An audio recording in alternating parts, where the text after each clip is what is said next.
Hi guys, good morning. Ayan guys, may dumating akong parcel. Ito, in-order ko siya kasi malapit na naman ang tag-ulan. So bumili ako ng solar panel. Kasi guys, meron na akong nabiling ayan. Meron na akong nabiling baterya, converter. Ayan, in case kasi na mag-brand out, guys, ito yung ginagamit ko. Minsan kasi dito sa Abra, umaabot po yan ng halos isang araw bago bumalik ang kuryente. So tingnan natin guys. Malaking din siya yung malaking tulong din po ito. Kasi po, na-try ko na eh. Kaya lang yung baterya ko ng motor guys, pag nalobat, hindi ko may charge kasi wala nga kuryente. So bumili ako ng solar panel in case na wala talagang kuryente. Ito, nag-charge pa rin siya. Yun, na-try ko na yung maganda siya. Pwede niyang pagganahin ng electric fan. Yung mga ganitong electric fan guys, so bumili ako ng ganitong electric fan. Napapagana niya. So ito naman, para ma-charge yung battery ng motor, bumili kasi ako nun. Medyo mahal nga lang yung battery guys, 1,300 pesos. So yan. Tsaka nakakatipid ako ng kuryente.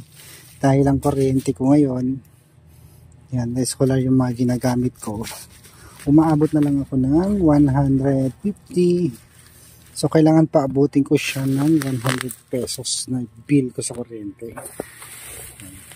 So, tingnan natin ito. Sana wala siyang sira. Sabi naman nung nag-deliver, yung rider, pag may diferensya, pwede siyang ibalik ko. So, sana walang sira. Ito. Kasama po ito yung controller. Doon sa binili ko. Ayan. Para ikukonekta mo yan dito. Tapos ikukonekta din po yung baterya dito. Ayan.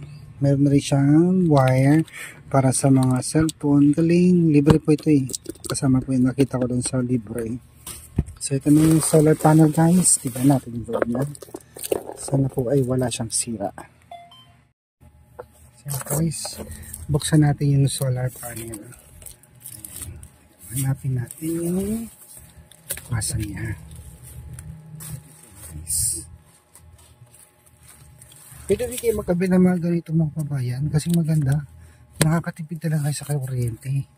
Dati ang kuryente ko 300, pero dahil nagsusolar ako, yan, umaabot na lang ako ng 150. Yan. Medyo masama pa yung loob ko kasi medyo mataas pa. So kailangan yung bill ko is 50 pesos lang guys. Yan na po yung solar panel. Ito siya. Guys, malaki. Ang laki. Ito, dito mo gagamitin yung, dito mo ikakabit yung baterya ng motor. Tsaka yung controller. Tapos yung inverter naman, i-connect mo siya doon sa baterya. So habang ginagamit ka ng baterya, ayun, safe. Dito, ay thanks God, wala po siyang sira. Ayun guys, ang laki siya. Kasama na rin po yung wire. Ito yung wire na ikakabit sa may ito, controller. Saan yung controller ko? Teka lang, hanapin natin yung controller.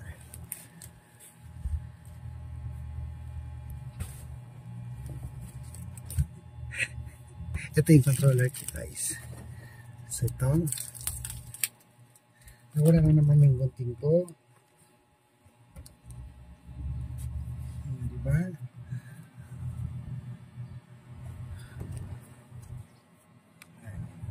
Wait lang, hanapin natin yung gunting.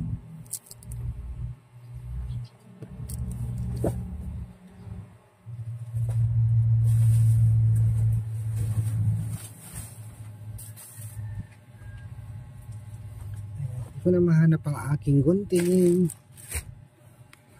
Saan ko nilapag?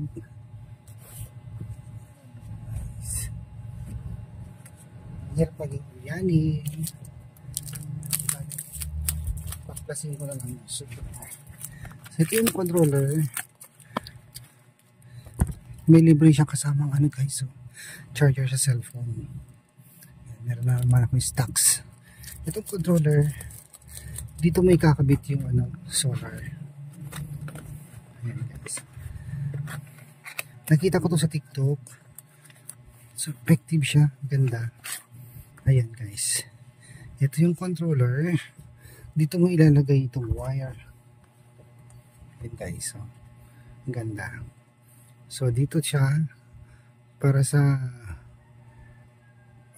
solar panel, negative positive. Tapos ito yung baterya ng motor, dito mo siya kakabit. Tapos ito naman guys sa ilaw, yan. Tapos pwede ka rin mag-charge dito ng mga cellphone kung gusto mo guys. So kakabit ko ito mamaya ko na siya ayusin. Thank you sa seller at sa wakas wala naman siyang damage guys.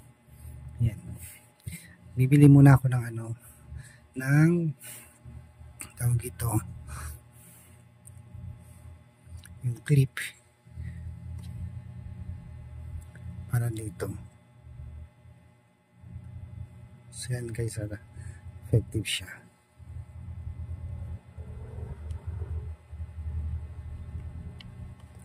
Yan, try natin yung isa.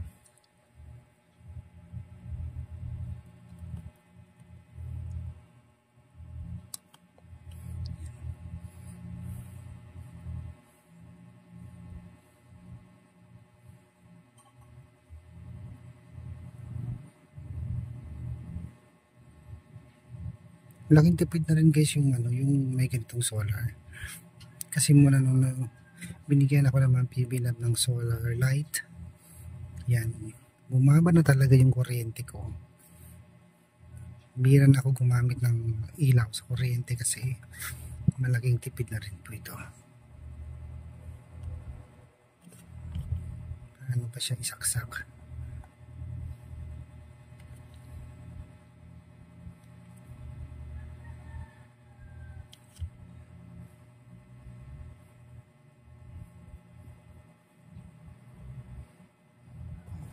Natin.